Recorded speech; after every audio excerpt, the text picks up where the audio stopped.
Hey everybody, what's happening? Welcome back to the Star Wars headquarters, and we have one of the biggest Battlefront 2 videos for you today, because that's right, Clone Commandos have officially been teased for the September update. We've got our very first look at the Clone Commando right here, and boy, does he look amazing. I cannot wait to play with the Clone Commando reinforcement in September. I am super excited for this. Let me know what you think in the comments. I'm going to go over all of the Clone Commando's abilities and details in just a second in this video.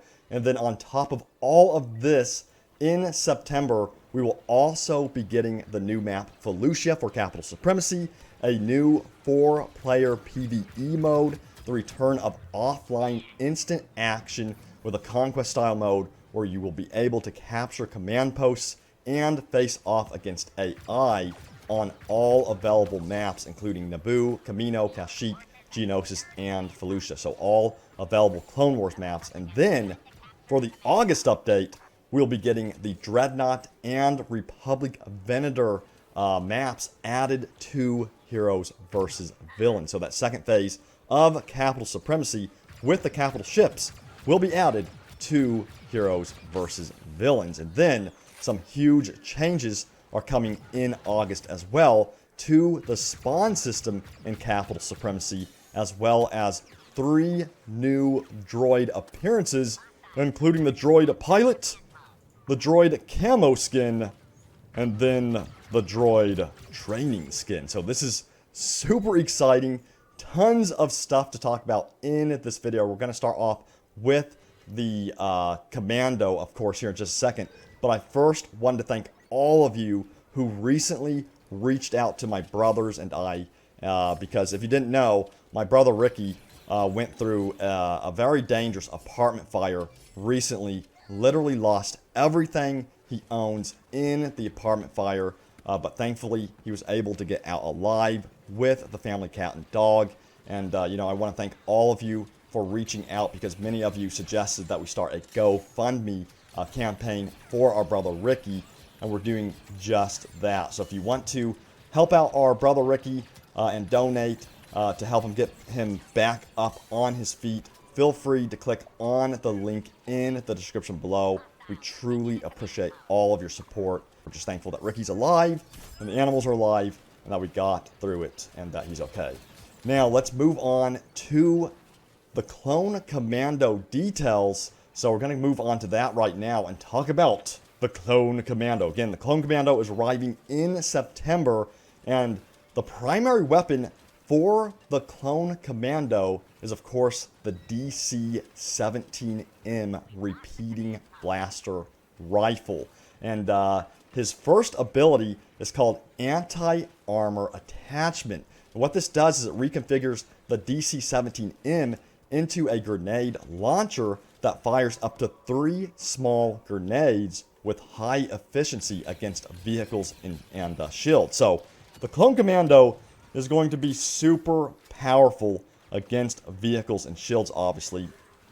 Now, the Clone Commando's second ability is the Repulsor Blast. Now, this discharges a short-range shockwave that temporarily disorients enemies and knocks them back. And then finally, the third ability is called Battle Focus, which activates a damage protection aurora for the Commando and nearby allies. And additionally, any damage the Commando deals to enemies replenishes his base health. So again, the Commando is sounding like one of the most powerful reinforcements to grace the Battlefront. The question is, how are the Separatists going to deal with them? So let me know what you think about the Clone Commando in the comments. Hit that like button if you cannot wait to play with the Clone Commando in September. Now, we're going to talk about other things coming in September as well, as I mentioned before, and dive into the details on that. So,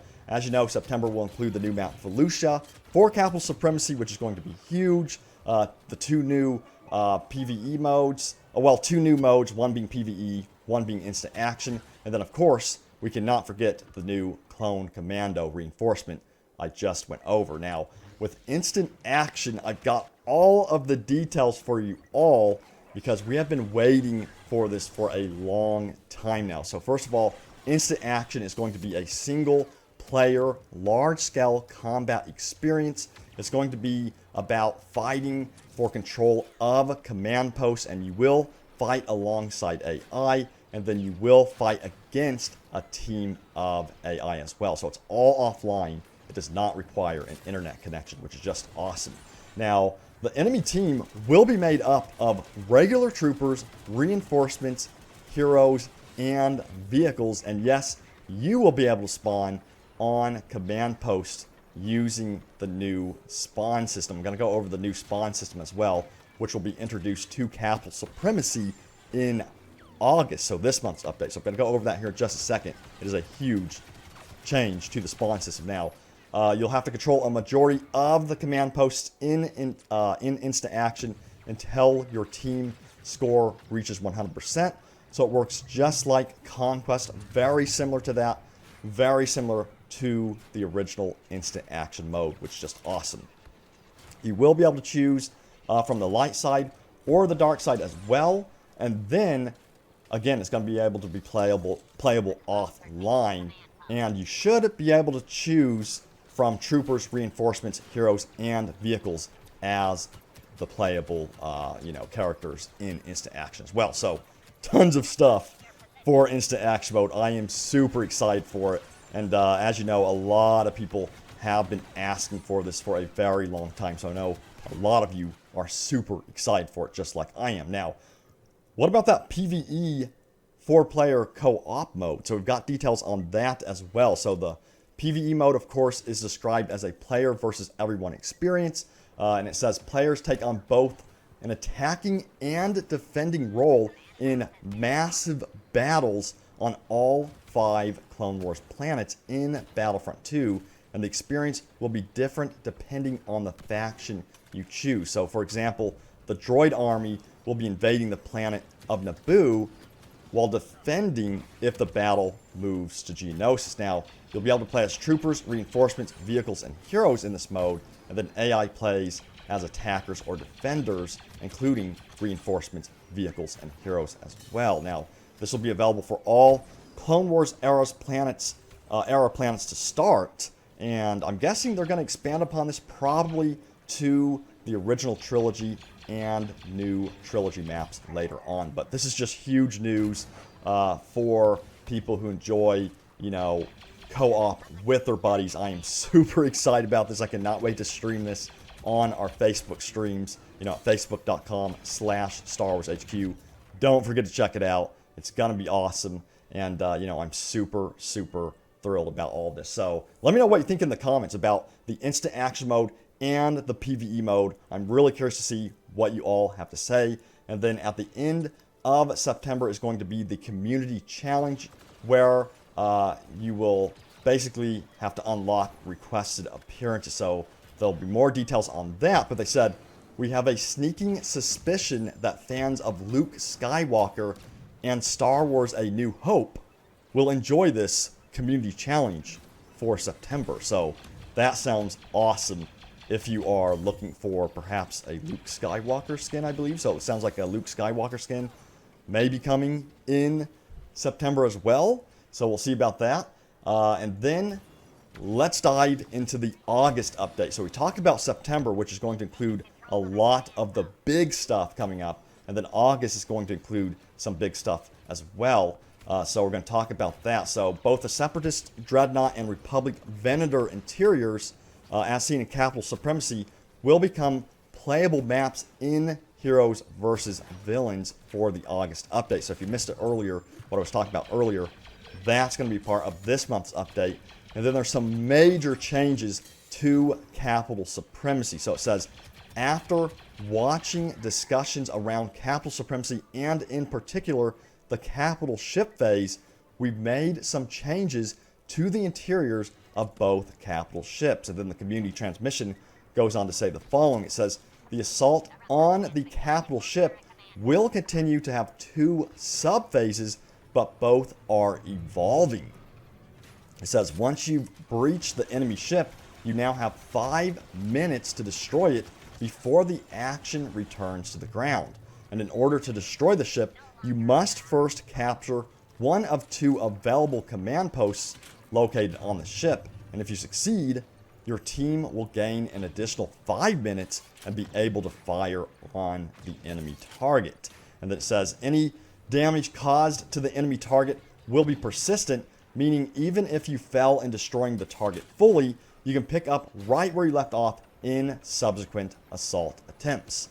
And then next, we're changing the capital ship phase to be based on a timer.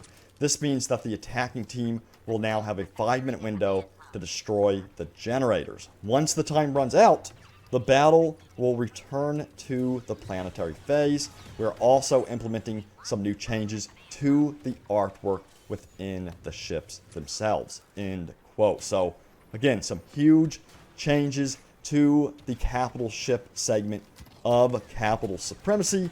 Let me know what you think about it. I think the changes might be good for it. I have to play it myself, of course, to really fully experience it and form an opinion on it. But I think it's going to be an overall positive change, hopefully. Now, there's that new spawn system as well for Capital Supremacy. And this is what the community transmission had to say about the new spawn system in Capital Supremacy. So it says, through our new spawning system, you'll be able to spawn on dynamic tactical assets on the battlefront, starting with command posts in Capital Supremacy and instant action. Once you have been defeated in battle, you'll be presented the squad spawn menu as normal. Alongside your squad members, you'll now be presented with a list of command posts to spawn onto as well. You'll have the ability to spawn onto any command post that your team has currently captured, even if it is being contested. Now, you will not be able to spawn on a command post if it's under the enemy's team, if it's under the enemy team's control, even if your team is contesting it, or if the command post is a neutral command post that has yet to be captured. So it works just like the original Battlefront 2, of course, and the Battlefield franchise as well. So if you're familiar with Conquest mode spawning on command posts, it is finally coming to Battlefront 2 in the August update. This is something that I've been super passionate about for a very long time now, so I am really excited about that, and I cannot wait to be able to spawn on command post in Capital Supremacy. It's going to be really interesting to see how it affects the flow of the battle, and I think it's going to make it a lot more tactical and give you the ability to properly, position yourself in Capital Supremacy and defend your command posts, so that's a huge, huge addition. Now, I already went over the droid appearances. We already know about that. That's coming in August as well. We've got the pilot droid. We have the camo droid skin. And then, of course, the training droid skin as well. So that is coming in the August update as well. So a lot of stuff to look forward to. So let me know, which one are you looking forward to most? The pilot droid? The camo droid? Or the training droid? I'm going to go with the pilot droid because, I've been asked many times during our streams, what would you want to be if you lived in the Star Wars universe? And I would want to be a pilot. Plus, I think the blue looks really cool. So let me know, which one are you looking forward to playing with the most? And I'll have more details on those skins as we get near the update more, like the cost of the skins, for instance, stuff like that. But that's going to do it for this video. Again, we went over tons of stuff. I could not wait. I am thrilled about all of this news. Let me know what you are excited for the most out of all these updates. I'm really looking forward to playing the new Capital Supremacy map, Felucia. I'm looking forward to, of course, the clone Commandos. There's just so much goodness in this update, and it sounds like it's going to be one of the biggest updates for Battlefront 2 yet. So, again, hats off to DICE for pulling this off. They've really stuck with Battlefront 2, and I want to thank all of the dev team over there at DICE for believing in the community and themselves and, sticking with this game and not giving up on Battlefront 2. You know, it is shaping up to be an amazing game, and I'm hoping that more and more and more people join the Battlefront 2 community as they continue to update it over the next months. But I will see you all in a little bit, and may the Force be with you always.